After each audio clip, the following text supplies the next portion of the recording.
Tron Ares 2025. Tron has hardcore fans, sure, but it's never actually been a mainstream box office monster. The original movie in the 80s wasn't a real hit in theaters. Searching for answers inside the system. Hey, it's the big master control program everybody's been talking about. It only found a cult following on home video. The 2010 sequel looked huge. I promised you that if I ever got any information about your dad, I'd tell you first, right? But it got a boost from that specific post-Avatar I wanna see glowing 3D sci-fi moment, not because everyone loved the story. Now with Tron Ares, Disney publicly said the budget was around $180 million, but industry reporting pegs it's closer to $220 million once you add in the marketing costs. The film opened soft, collapsed over 70% in weekend 2, and is now projected to stall out worldwide around $160 million. That math translates to something like a $130 million loss for Disney once you account for how theaters take their cut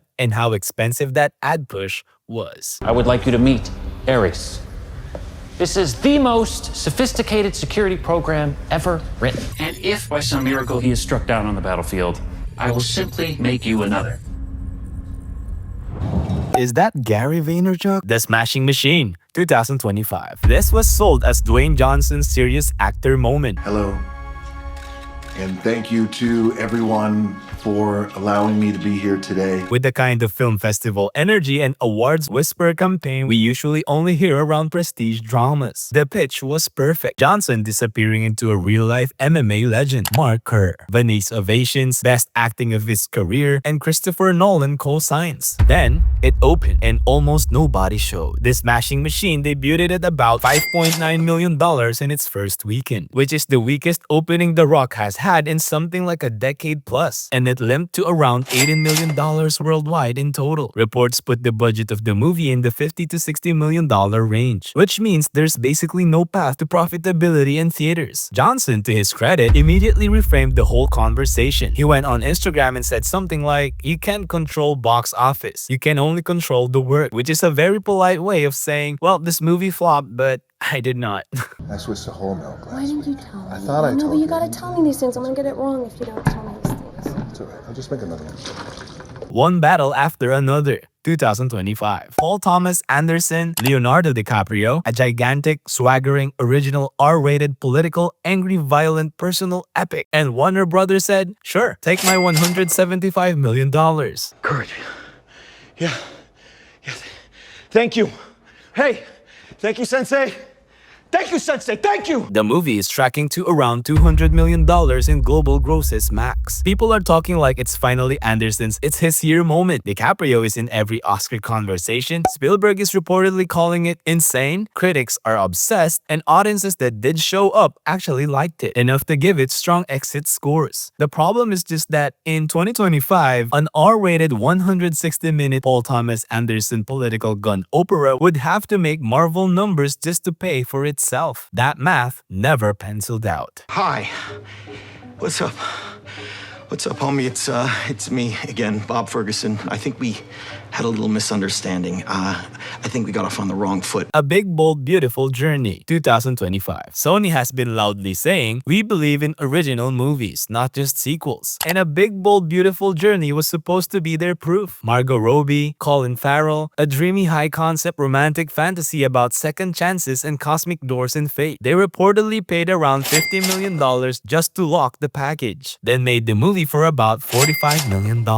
The result, about $20 million worldwide. A $3.5 million opening weekend in the US. Critics called it slow and overly talky, and word of mouth was basically, it's pretty, but why? The studio even delayed it from summer to fall to try to spin it as classy and awardsy, and it still just got steamrolled. It's one of those movies that proves beautiful vibe is not a marketing hook on its own unless you already have IP nostalgia or meme energy. What are you doing here? Having a cheeseburger. When was the last time you had a fast food cheeseburger? Why are you calling it a fast food cheeseburger?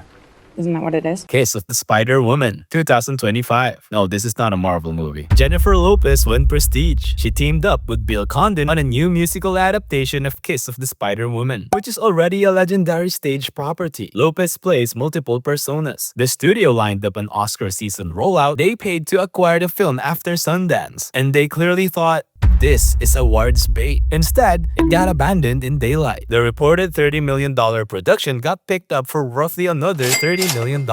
And the box office currently sits at around $1.5 million worldwide after an $840,000 domestic debut. There was barely any marketing. Most people didn't know it opened. That's how you end up with a Jennifer Lopez movie doing art house numbers per theater. I hate musicals. And I pity you. I'm sorry to break the news, but nobody sings in real life. Well, maybe they should. Eddington, 2025. Ari Aster went from indie horror golden boy to here's $25 million and Joaquin Phoenix and Pedro Pascal. Go make your angry pandemic western. Eddington is a bleak neo-western about small-town politics melting down during COVID, paranoia, guns, and conspiracy brain rot. A24 gave it a legit theatrical push, dropped it against summer blockbusters, and hoped that Joaquin Phoenix plus Pedro Pascal plus Emma Stone would give it crossover appeal. It did not. I did not.